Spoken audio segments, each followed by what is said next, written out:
చూడండి, నేను నైట్ నానబెట్టుకున్నానండి పప్పుని. ఇందులో సన్నగా ఇసుక ఉంటుందండి, అందుకనేసి ఇలా గాలిస్తున్నాను. మీరు ఎప్పుడైనా ఇలా చూసారా? వెనకట అమ్మమ్మ వాళ్ళు ఇలానే చేసేది. మినప్పప్పు అయితే రుబ్బానండి. ఇప్పుడు పచ్చిమిరపకాయలు వేసి పేస్ట్ చేసుకోవాలి. పచ్చిమిరపకాయలు వేసుకున్నాం కదండి. ఇప్పుడు టేస్ట్కి సరిపడా కొంచెం కల్లుప్పు వేసుకుంటున్నాను.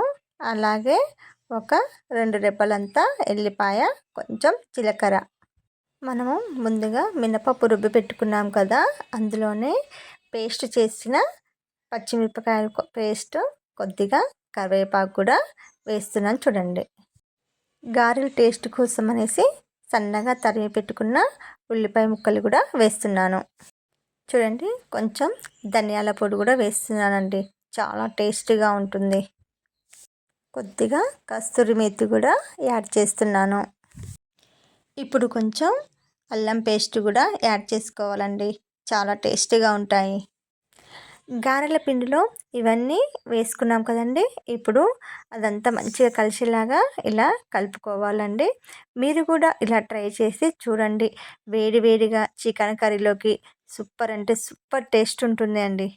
చూడండి, నూనె వేడెక్కింది. ఇప్పుడు నేను కొంచెం కొంచెం పిండి తీసుకుంటూ ఇలా మధ్యలో హోల్ పెట్టుకుంటూ గారెలు వేస్తున్నాను. మనము గారెలు అంటే ఎప్పుడైనా చిల్లు గారెలు వింటారు కదా, అవేనండి ఇవి. చాలా బాగుంటాయండి. చూడండి, నూనెలో వేయగానే ఎలా పైకి తేలుస్తున్నాయో.